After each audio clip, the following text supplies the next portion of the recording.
佢養一隻，等於人哋養3隻，仲賣成60蚊一隻咁多，仲話唔怕市場內卷，到底有咩差異咧？今日去現場睇睇。吳總，喂，搞緊咩科研啊？我哋啲靈芝鴿要食嘅嘢啦。喂，呢啲係咪秘方嚟嘅？誒，冇見未？呢啲唔話你知，唔話你知。今日真係偷師嘅過嚟到，冇同人哋講喎。今日食幾餐？一日2餐嘅，哇，真係喎，10幾種靈芝。就係食呢啲嘅。我睇到平時間啲人餵鴿係1、2毫子一餐嘅啫喎，一隻鴿一餐就超過1蚊雞㗎啦。超過1蚊雞，維唔維持得到㗎？你肯定有呢個價值先得㗎。一餐食幾錢啊？幾百蚊？哇，幾百蚊！林村食蛋冇唔使咁貴咧。呢個前後我哋都抌到幾廿個㗎啦。幾廿個？咁我哋對未來嗰個市場咧，我哋係充滿信心嘅。充滿信心。就呢隻信心嚟嘅，咁望住你幾時可以買到晒？頂緊啦，原來好積極咁嘅嘢啊！人都喺度嘛，呢啲會比較明顯嘅。邊有唔同嘅咩？呢啲係隔離出嚟，精神唔夠嘅。咁咪真係好蠢喎！你睇精神唔夠，啲咁大嘅門都唔識得自己走㗎，睇得好精靈啊！咁容易俾你睇出，不如你類樣。講講下你有咩唔舒服？咳啊！咁如果調唔好嘅話，你會唔會又攞出去賣？老闆話今日中午食鴿，我自己捉好過啦，我都唔知捉係咪隔離倉嗰啲啊！哇！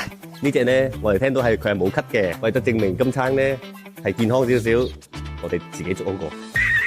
剛才講頭幾十個，係啊，1年時間都唔夠。你試咗幾多年啊？又差唔多3年時間，好多時間搞科研喎，所以要養出一隻好嘅鴿咧，真係唔容易㗎。全程睇住佢點整，咁就算你唔睇，我都係咁整㗎啦。好瘦喎佢啊！因為佢食嗰啲嘢咧，幫佢減脂嘅。真係肌肉型嘅靈芝鴿我哋睇，一隻鴿咁少點夠食啊？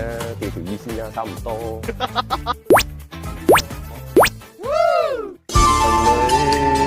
搞錯了，再來。清水，乜嘢都冇。我睇睇有冇放啲咩隱形調味嘢先。飲啖先係嘛？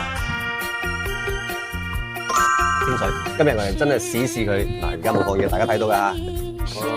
簡單粗暴，15分鐘係咪？係15分。36分。15分鐘時間到，開鍋。哇，喂，冇乜湯飲嘅啫喎。不可能，絕對不可能。嗱，啲湯靚到，放鹽，就係放鹽，乜都唔放，健康啊！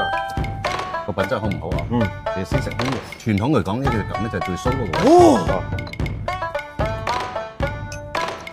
哇，好鮮，有少少靈芝嘅少少嘅結味，呢隻夠胸肉啊！哇，生絲嘅味，絲絲啊，佢真係冇異味喎。所以話食得好嘅嘢，有先會食好嘅品質。而且大家睇睇，佢個湯冇乜油脂啊，所以唔使話翻屋企又揾個撇啊嗰啲油啊。賣俾咩人群多？無論大人、小朋友、老人家都係冇問題嘅。